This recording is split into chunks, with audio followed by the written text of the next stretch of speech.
Telesaúde Bahia, para profissionais de saúde da atenção básica que atuam na Bahia. Boa tarde a todos e a todas. Então, nessa tarde, nós vamos conversar um pouquinho sobre as ações de monitoramento do surto do sarampo, lembrando um pouco do histórico do processo de eliminação dessa doença, né, que vem a longas datas, mas nós estamos com um desafio grande nesse momento de realmente finalizar essa situação de surto ativo do sarampo no estado da Bahia. Então, lembrando que o último caso autóctone com circulação no estado foi de 99, no município de Salvador, mas nós vivenciamos situações ainda na fase de eliminação do sarampo, de surtos associados a casos importados. Inicialmente, em 2006, nós tivemos um surto na região de João Dourado, Filadélfia, São do Bonfim, Pindobaçu, com 57 casos confirmados. E após o processo de certificação da eliminação do sarampo, nós tivemos a situação em 2018 de reintrodução do vírus. Vocês devem estar lembrados pela situação vivenciada pelo estado de Manaus, né? E a partir de um caso importado da região de Manaus, nós tivemos um surto localizado na região sul do estado, no município de Ilhéus, com 3 casos confirmados. Graças ao empenho de toda a equipe, esse surto foi controlado, né? Não houve uma extensão maior para outros municípios. Em 2019, nós tivemos uma nova situação de surtos no estado da Bahia, mas com extensão maior, né, envolvendo 25 municípios e com confirmação de 79 casos da doença.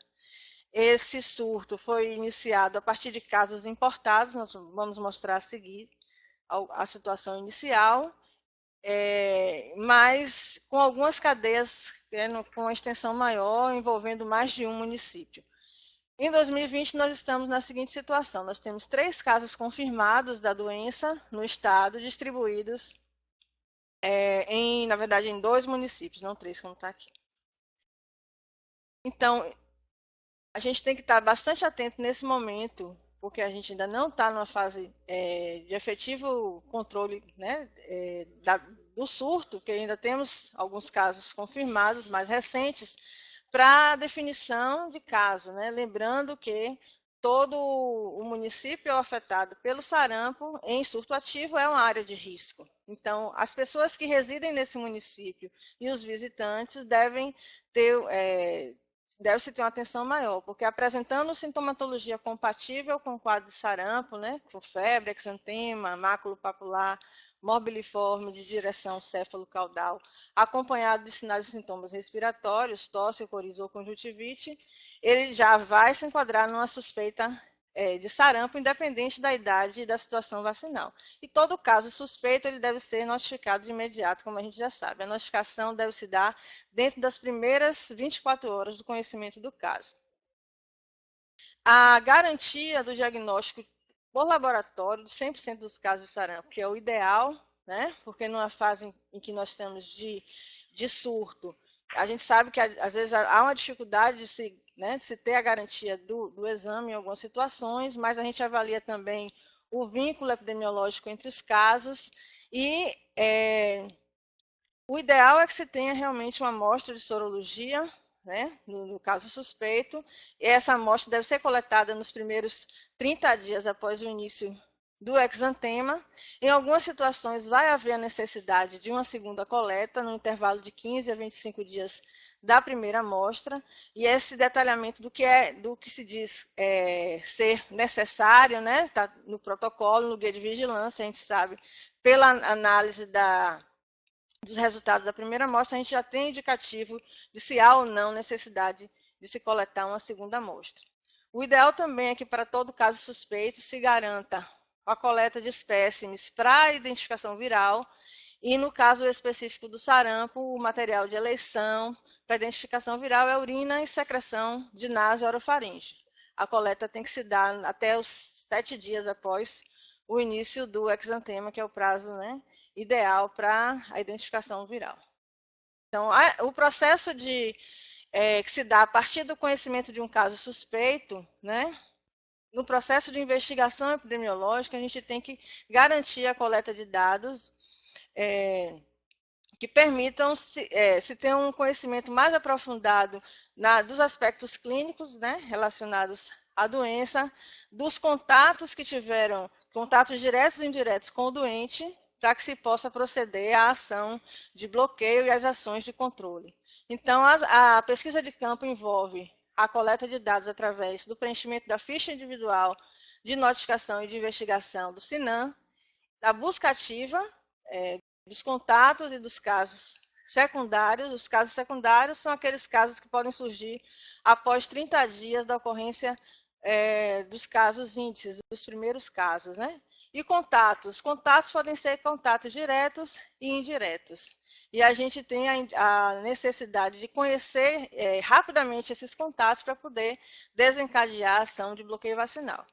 Os rumores sobre casos suspeitos de sarampo também devem ser investigados e todos os dados coletados são consolidados através do boletim de notificação semanal que é emitido pelos municípios, pelas unidades de saúde e municípios. Esse fluxo se dá através das secretarias municipais de saúde, as bases regionais de saúde, aos núcleos e a DIVEP, e semanalmente é encaminhado um boletim para o Ministério da Saúde e do Ministério da Saúde para a OPAS. Então, esse fluxo deve ser mantido semanalmente. É um fluxo paralelo ao SINAM, mas é um fluxo de notificação mais imediata. A gente tem condições de conhecer mais rapidamente a ocorrência desses casos e onde esses casos estão localizados. Então, ainda como parte do processo de investigação do surto, o que é que vem ocorrendo no Estado desde o ano passado, né? As ações de busca retrospectiva a partir do conhecimento dos casos suspeitos, com levantamento de prontuários, fichas de atendimento nas unidades de saúde, nos laboratórios, em escolas, creches, através de informantes chaves também, entrevistas domiciliares em residências. Então, essa busca no sentido de conhecer a extensão do surto no território. A partir do que nós vivenciamos em relação ao surto do sarampo no ano passado, nós podemos dizer que talvez mais de 50% dos casos confirmados de sarampo no ano passado foram identificados a partir das ações de busca ativa no território. Daí a importância de uma investigação de campo, uma investigação que não se restringe apenas à entrevista domiciliar, a visita domiciliar, mas que se estenda para os locais onde os casos, né, em investigação transitaram no período de maior transmissibilidade. Então, essa busca deve se dar exatamente no sentido de ter identificado os contatos, as pessoas que tiveram expostas ao risco de adoecer por sarampo. Então, como resultados preliminares do monitoramento do surto de sarampo, como eu já tinha falado anteriormente, nós tivemos a situação inicial dos casos importados no estado, que foram identificados por alguns municípios. Então, os primeiros casos importados que nós tivemos em 2019 foram identificados em Porto Seguro, Salvador, né? Esse surto inicial, né, foi debelado rapidamente, nós não tivemos outros casos associados a esses casos iniciais, mas em junho, entre os meses de agosto e setembro, nós tivemos outra situação de ocorrência de casos novos. Então, o Estado ele não saiu da definição de surto ativo, mesmo tendo controlado os casos iniciais, por conta da ocorrência de novos surtos. Então, nós tivemos uma situação no município de Santo Amaro, em que foram notificados casos por outros municípios inicialmente, eram residentes em Santo Amaro, mas os primeiros casos foram notificados pelo município de Itajubá e de Feira de Santana. Então, a partir do conhecimento desses 3 casos suspeitos de sarampo, de uma comunidade imigrante residente no município de Santo Amaro, houve uma ação de busca ativa em parceria do Estado com o município, e através da investigação de campo, nós identificamos mais casos suspeitos de sarampo associados àqueles 3 primeiros casos, né? Identificamos, inclusive, o caso primário da cadeia, e a partir daí nós podemos ter a definição, delineamento da cadeia em termos de extensão territorial. Então, a partir dos casos iniciais, confirmados em Santa Amaro. Nós tivemos casos com vínculo epidemiológico também, que tiveram em visita ao município de Santa Amaro e que depois em retorno para os seus municípios de residência adoeceram e transmitiram para outras pessoas, como foi a situação de Ituberá, Gandu e também do município de Presidente Tancredo Neves. Então, a situação em relação à curva epidêmica do sarampo no estado, se a gente for comparar 2018 com, 2019 com o ano de 2018, a gente pode ver, que houve uma magnitude bem maior, em termos de notificação e em termos de casos, em número de casos confirmados da doença. Então, em 2018, nós só tivemos 3 casos confirmados e em 2019 já 79 casos. Em 2018 foram 425 casos notificados, em 2019, 1.023 casos notificados. Isso acompanhou também um pouco o padrão dessa curva em comparação ao Brasil. E agora, em 2018, desculpem, em 2020, nós estamos com 63 casos notificados e 3 casos confirmados de sarampo. Então, esses são os municípios que foram acometidos pelo sarampo em 2019, os 25 municípios, e a gente faz uma análise estratificada dos níveis de cobertura vacinal, daqueles municípios que conseguiram alcançar a meta de cobertura mínima de 95%, que é o azul mais escuro, e aqueles municípios que ficaram abaixo dos 95%, em relação à cobertura de 2019 da tríplice viral, considerando o AD1, a primeira dose com 1 ano. E a gente pode observar que coincidem algumas áreas de baixa cobertura com ocorrência de caso, outras áreas, talvez pela própria intensificação do processo, no processo de investigação do surto, que se tem a recomendação de intensificar a vacinação de rotina, as próprias campanhas de vacinação que aconteceram no ano passado, permitindo um alcance de melhores níveis de cobertura em alguns municípios. Então, a gente precisa estar muito atento a essa questão em relação à possibilidade de ocorrência de casos nesse ano de 2020 ainda, em municípios que têm baixas coberturas vacinais, historicamente, considerando também os anos anteriores. Então, essa análise deve ser feita até para predizer o risco em relação à manutenção do status de surto ativo no estado. Então, estudando as cadeias epidemiológicas do surto do sarampo de 2019, a gente pode avaliar, pela análise da semana epidemiológica de início do exantema, que os casos se concentraram mais a partir da semana 35 até a semana 49. Nós temos aí, nesse gráfico, 3 importantes cadeias. A cadeia de Santo Amaro, que tem uma extensão territorial maior, que envolveu mais municípios, a cadeia do município de Feira de Santana, que é essa da semana 46, e temos uma cadeia menor, que foi no município de Salvador, só sinalizando que a cadeia de Santo Amaro ela se restringiu mais à população migrante, como eu já falei, mas também envolveu a população local não migrante, população residente não migrante. E envolveu os municípios de Gandu, Ituberá, Presidente Tancredo Neves. A cadeia de Feira de Santana envolveu jovens estudantes de um curso preparatório do Enem e se estendeu também a outros 2 municípios. A cadeia de Salvador já ficou mais restrita. Salvador também é associada a jovens estudantes de uma universidade, e mais restrito mesmo ao município de Salvador.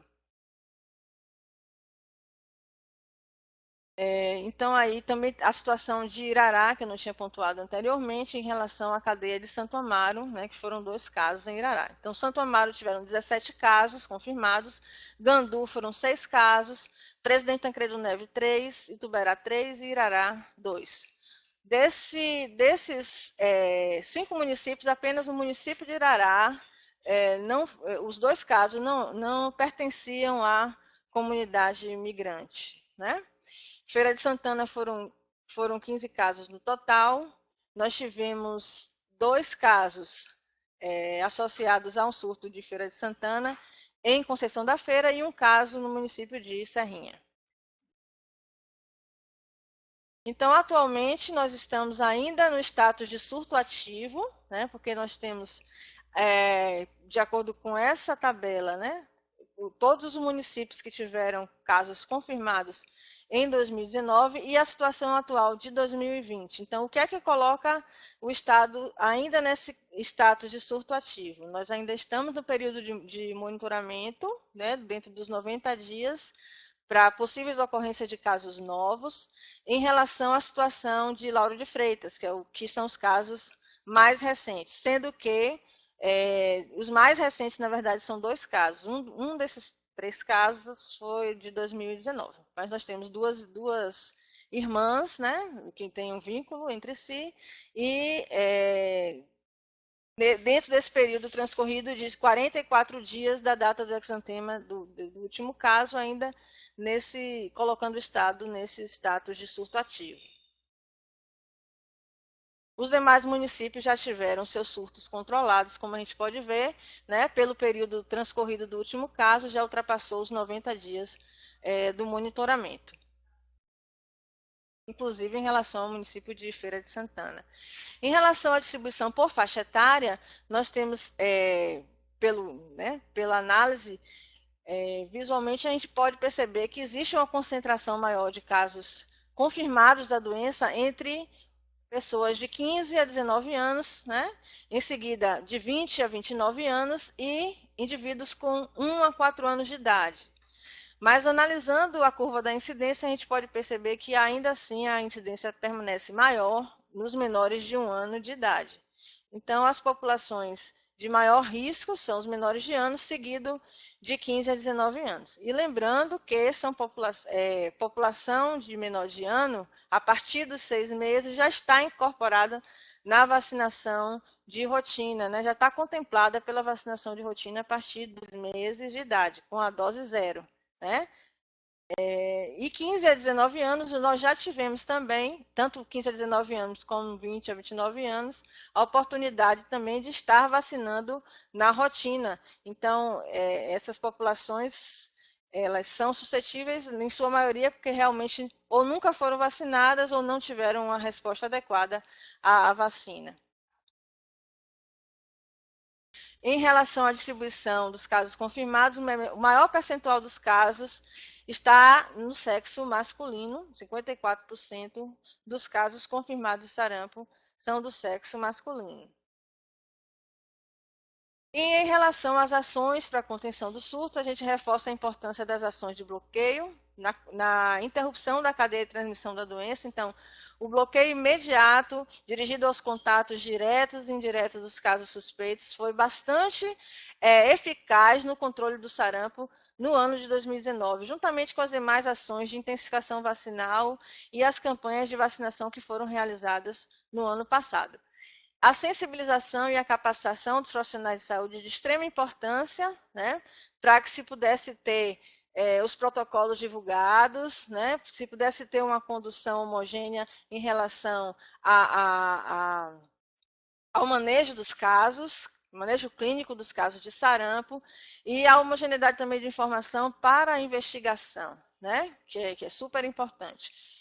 A implementação de estratégias de vacinação frente aos surtos, né? Alguns municípios eles desenvolveram estratégias diferenciadas dependendo da realidade e da extensão do próprio surto no território. Né? Alguns tiveram o processo de intensificação mais prolongado, né? Junto com as campanhas de vacinação. Outros tiveram que realizar a varredura casa a casa para busca de suscetíveis. E todas essas ações, conjuntamente, tiveram um resultado positivo no processo de interrupção da transmissão do sarampo na Bahia.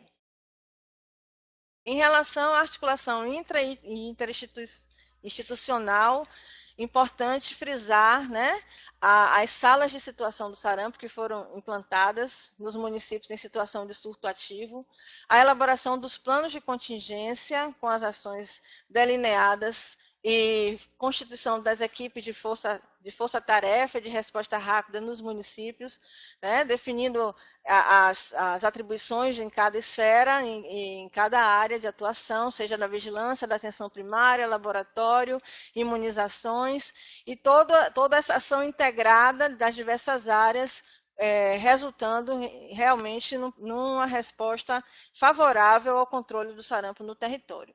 A Força-Tarefa Estadual, trabalhando em conjunto com, né, a Diretoria de Vigilância Epidemiológica, com os núcleos regionais de saúde e as equipes municipais de resposta rápida, nessa interlocução e parceria estreita, né, nesses entes para o controle do sarampo, do surto do sarampo. E as ações de comunicação social também com impacto importante para a divulgação das informações à população, aos profissionais de saúde. E as ações desenvolvidas para a contenção do surto do sarampo, como eu já falei, tiveram, né?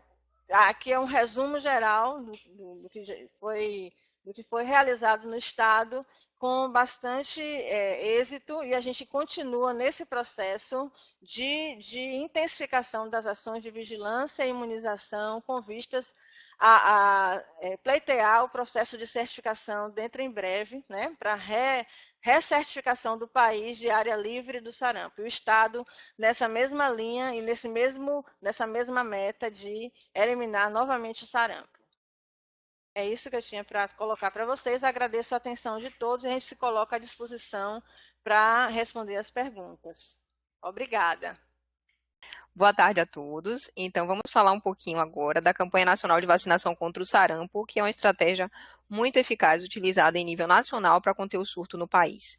Então, já vimos aqui as ações que aconteceram e vêm acontecendo desde o início do surto aqui no estado da Bahia, e com certeza uma das estratégias mais amplamente utilizada em todo o território nacional realmente a campanha de vacinação.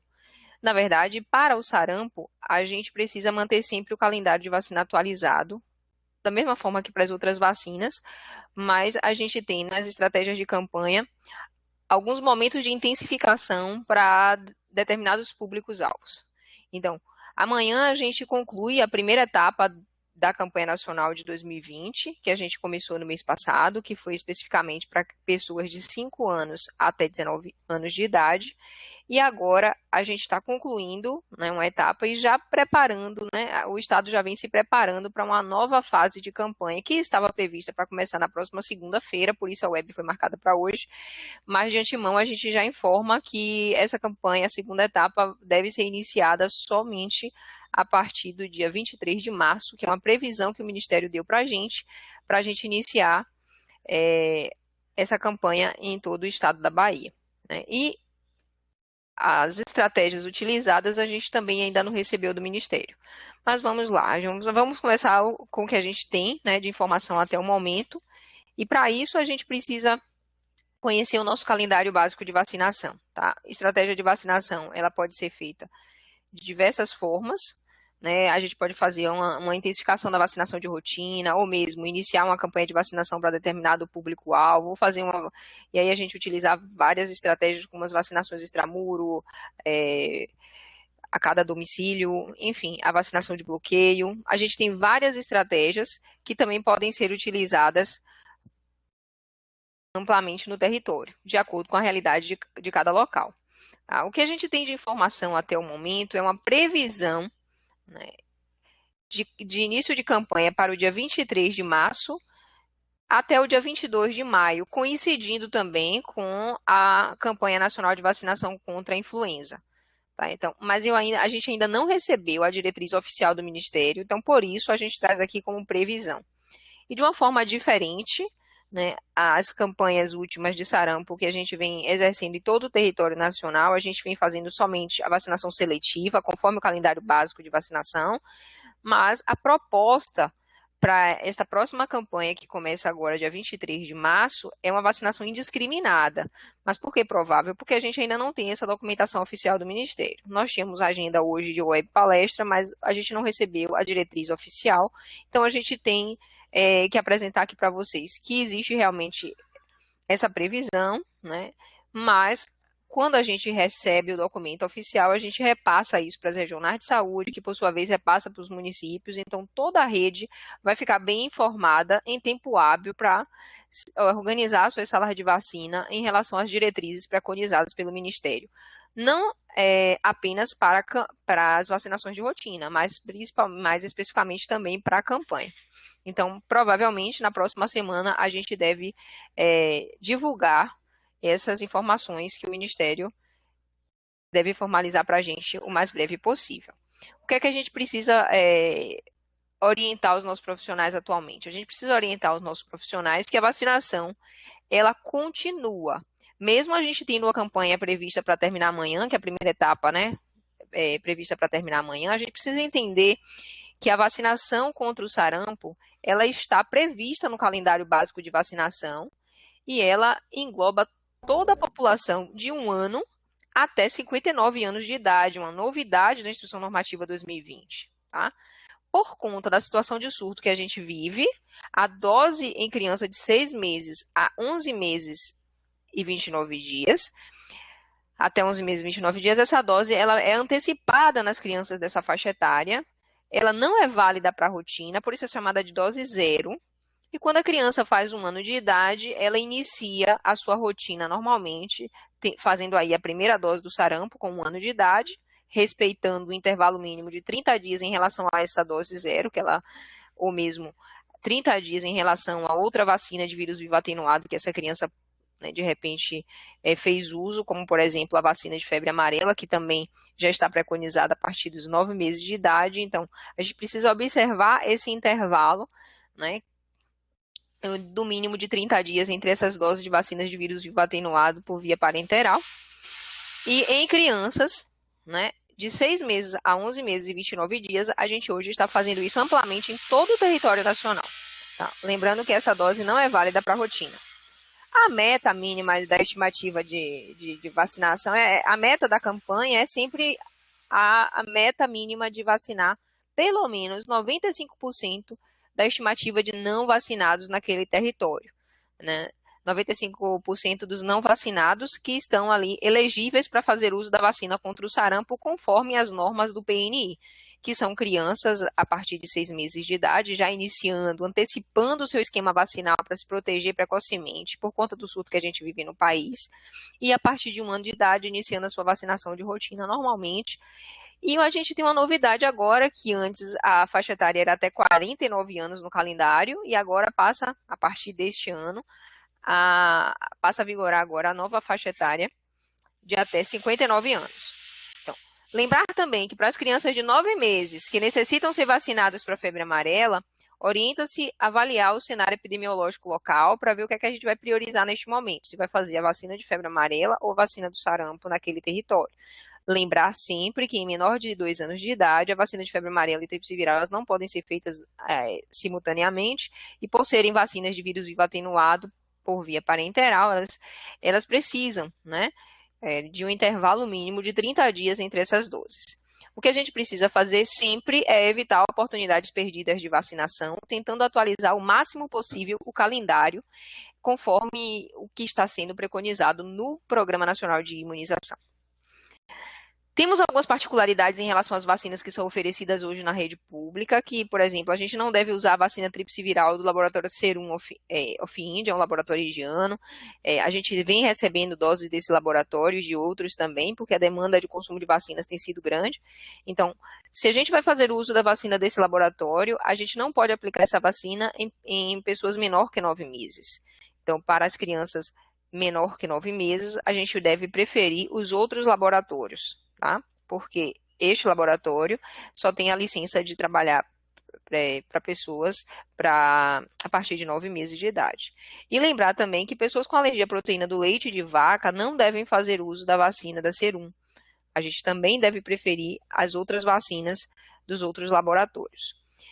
Como objetivo da campanha, a gente tem, eu destaquei esse aqui, na verdade a gente não recebeu a diretriz, mas sempre é reduzir o número de suscetíveis naquele território. Porque quando você reduz o número de suscetíveis, você consegue fazer essa interrupção da circulação viral e controlar a doença no país. Existe agora uma meta do Ministério da Saúde de Brasil livre do sarampo até o dia 1º de julho. Daí a importância da gente intensificar o máximo das ações para a gente conseguir fazer realmente esse bloqueio, né, essa interrupção da circulação viral no país, e com certeza a vacina é a estratégia mais eficaz para isso. Destaca-se também que, mesmo na campanha ou na rotina, as indicações do Centro de Referência de Imunobiológicos Especiais elas devem ser mantidas. Tá? E aí a gente pode acessar pelo portal, né? E já temos um novo manual do CRI, que foi a edição última agora, foi de 2019, que pode ser consultado. Tá? Então, como a gente não tem a diretriz da campanha, a gente refresca aqui, né, algumas informações relacionadas à vacina tríplice viral. A gente traz aqui orientações da Instrução Normativa 2020, que foi publicada recentemente, ainda agora em março. Então, a vacina tríplice viral, por exemplo, está recomendada a primeira dose a partir dos 12 meses de idade. Mas a gente já viu que, como a gente está vivendo uma situação de surto epidemiológico, a gente pode antecipar, deve antecipar, né, fazer uma dose extra, uma dose zero, antecipando essa dose para a vacina para crianças a partir de 6 meses de idade. Tá? Então, a gente vai completar esse esquema contra o sarampo, cachumba e rubéola com a vacina tetraviral aos 15 meses. Isso aqui é o calendário preconizado pelo Programa Nacional de Imunização. Tá? Lembrando que essa dose de tetraviral ela pode ser substituída pela vacina tríplice viral mais a vacina monovalente de varicela, porque o tetra aqui são 4 doenças, além de sarampo, cachumba, rubéola, também varicela, que pode ser, né, em uma única vacina, com uma tetraviral, ou a gente fazendo a tríplice mais monovalente varicela, que vai fazer o mesmo efeito, sem nenhum problema. A via de administração é por via subcutânea, a dose é de 0,5 ml, e aí a gente tem algumas particularidades, né, com relação a essa vacina. A gente deve lembrar que para pessoas de até 29 anos são recomendadas 2 doses. Então, lembrando que eu só vou validar a dose a partir de 1 ano de idade. Dose 0 eu não valido para rotina. Então, dose aplicada de 1 ano até 29 anos, o esquema recomendado é de 2 doses para pessoas nessa faixa etária. E para pessoas de 30 a 59 anos, essas pessoas bastam comprovar uma única dose contendo o componente sarampo, e aí a gente pode trabalhar com a vacina, inclusive monovalente do sarampo, é o que a gente nem vem acontecendo nos últimos tempos, né? Mas se esse adulto, ele tem um histórico de uma vacina dupla viral, está valendo, ele está protegido contra o sarampo e rubéola, tá? Então, uma única dose já está valendo, é considerado esquema atualizado para pessoas nessas faixas etárias. Vânia, e eu tenho que observar que essa dose foi feita em qual idade? Olha, se foi a partir de 1 ano, já está valendo. Aí muitas vezes a gente observa no cartão de vacina que está lá escrito vacinação de campanha contra o sarampo, mas está valendo, aquela dose foi aplicada, é uma dose válida, então essa pessoa fez sim uma dose de vacina contra o sarampo e não precisa mais atualizar seu esquema vacinal na rotina. A gente está falando de rotina, que é vacinação seletiva. Como eu disse, existe uma previsão de, na próxima etapa da campanha de sarampo, a gente ter um público-alvo com a vacina indiscriminada para esse público, né? Então, eu não vou observar se ela tem 1, 2 ou 3 doses, eu vou fazer a vacina nesse público, porque é uma vacinação indiscriminada, devendo observar apenas o intervalo de 30 dias em relação à última dose de uma vacina de vírus vivo atenuado que essa pessoa possa ter tomado, e também as precauções e contraindicações indicadas conforme a própria vacina, que é uma vacina de vírus vivo atenuado. Tá? Então, quando houver a indicação, a vacina dupla viral ela pode ser utilizada para pessoas a partir de 30 anos sem nenhum problema, ou mesmo para pessoas de outras faixas etárias. Lembrando que a vacina dupla viral ela vai proteger somente contra o sarampo e a rubéola. A gente não tem aí o componente cachumba nessa apresentação. Tá? Trabalhadores de saúde, independente da idade, pessoal, independentemente da idade, eles devem ter um histórico de pelo menos 2 doses da vacina contra o sarampo. Por que pelo menos? Porque se a gente tiver uma vacinação indiscriminada, é possível que esse profissional tenha que tomar aí uma dose, já que se ele tiver no público para fazer a vacinação indiscriminada, que nesse momento eu não sei exatamente, existe uma previsão que seja o público de 20 a 49 anos, mas a gente está aguardando essa formalização pelo Ministério. Tá? Existem algumas também considerações em relação a quais vacinas podem ser aplicadas no mesmo dia que a vacina tríplice viral. Olha, pessoal, essa vacina ela pode ser administrada simultaneamente com qualquer outra vacina do calendário, exceto as vacinas, a vacina de febre amarela para crianças menor de 2 anos de idade. Porque eu posso fazer as vacinas de vírus vivo atenuado no mesmo dia? Posso. Ou eu vou manter um intervalo mínimo de 30 dias entre essas doses.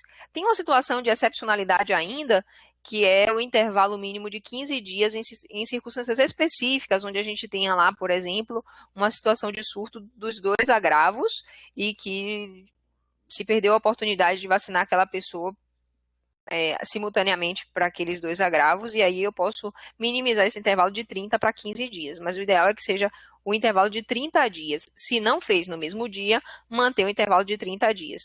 Uma questão importante é que essa vacinação simultânea, ela não deve ser feita, conforme nova instrução de 2020, para crianças menores de 2 anos de idade, porque antes a gente tinha uma recomendação de que se a criança já tivesse sido vacinada contra o sarampo, se fosse uma segunda dose, ela poderia fazer essa segunda dose com a febre amarela no mesmo momento, no mesmo dia. Mas, atualmente, a recomendação do Ministério é que a gente não faça essas 2 vacinas no mesmo dia em criança menor de 2 anos.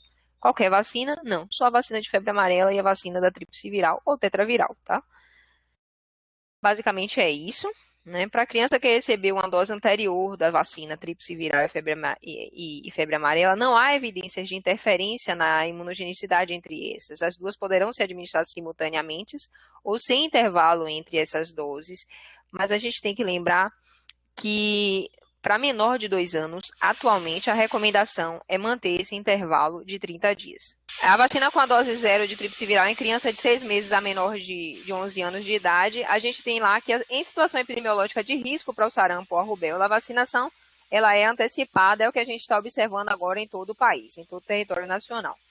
Atualmente, a gente vem trabalhando na rede pública com as vacinas dos 3 laboratórios, Fiocruz, MSD e Serum Alfiende.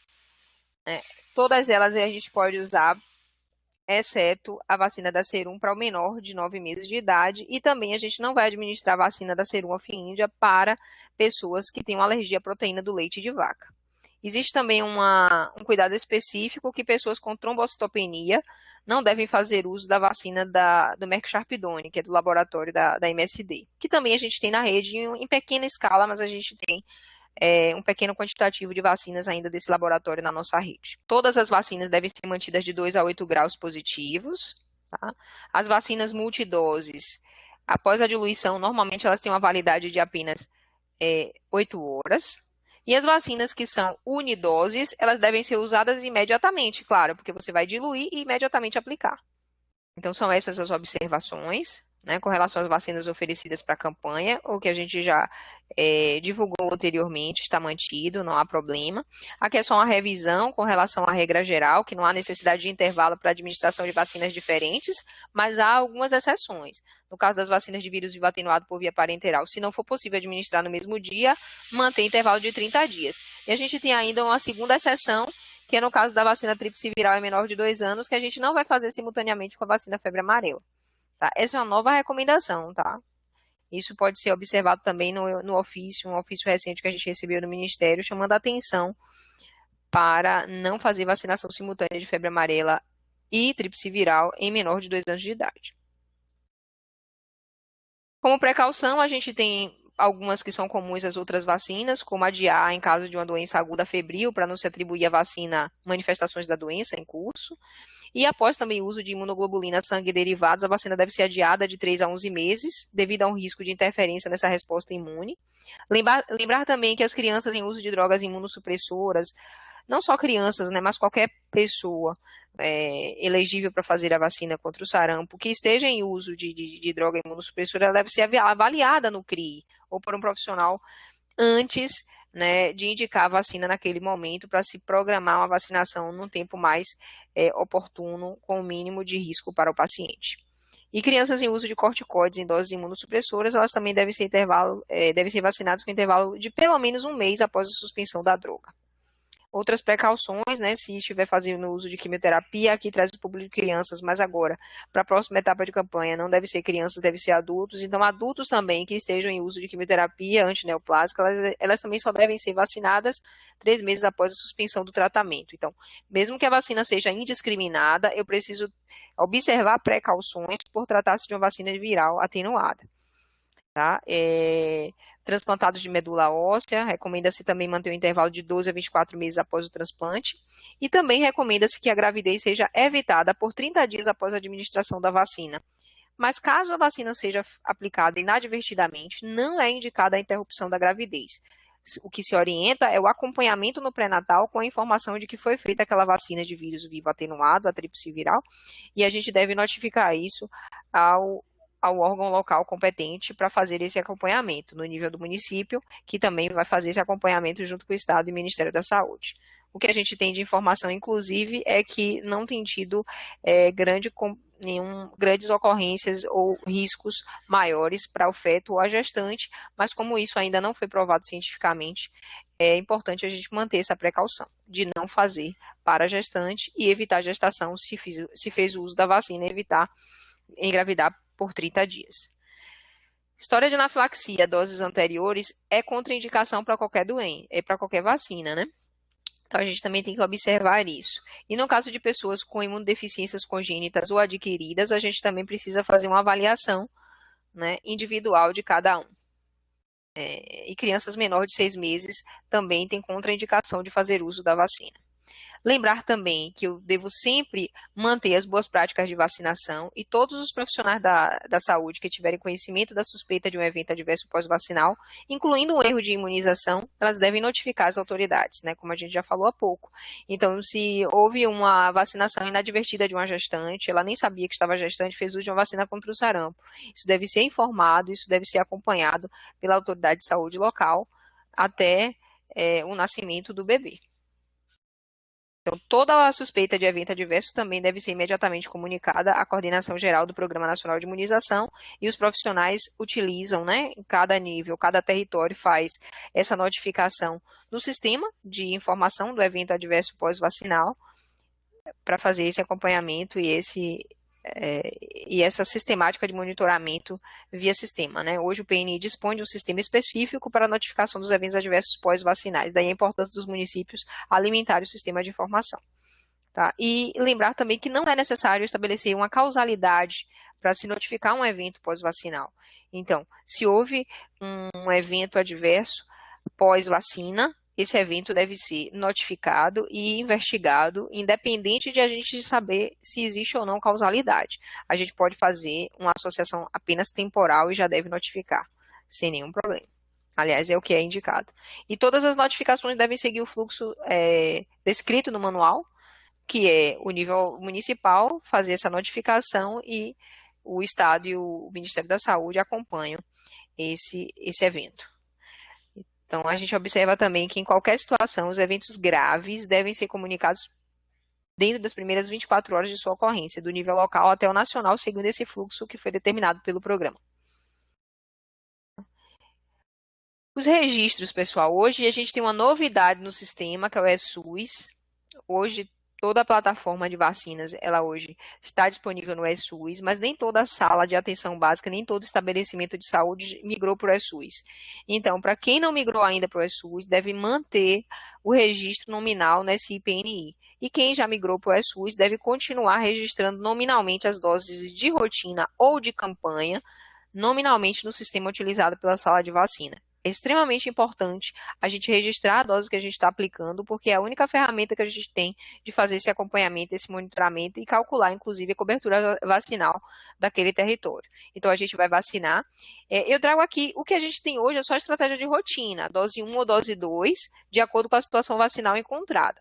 Mas como a gente vai ter uma vacinação, provavelmente, né, com a indicação de fazer vacinação indiscriminada para um determinado público-alvo, é possível que, durante a campanha, a gente tenha lá uma estratégia de campanha para aqueles indivíduos que estarão sendo vacinados indiscriminadamente. Então, eu já tenho, por exemplo, a dose 1 e a dose 2 contra o sarampo, sou profissional de saúde, vacinação indiscriminada, e aí a diretriz do Ministério diz, olha, se é indiscriminado, está na faixa etária de 20 a 49, vamos vacinar todo mundo, observando apenas um intervalo de 30 dias entre relação a essa última dose do esquema que a gente fez, ou mesmo de uma outra vacina de vírus vivo atenuado. Então, a gente precisa manter, né, essa orientação que a gente tem para agora, que é rotina, mas, como eu disse, na campanha. A gente tem uma campanha em curso, que também é uma vacinação seletiva. Então, como eu tenho vacinação seletiva, eu estou fazendo o registro como estratégia rotina, porque eu estou observando esse critério seletivamente. Mas quando a gente tem uma estratégia indiscriminada, normalmente a gente tem também no site, no sistema, orientações para fazer o registro correto dessa dose. No momento a gente não tem como explicar, porque a gente também está aguardando essa diretriz chegar do Ministério da Saúde.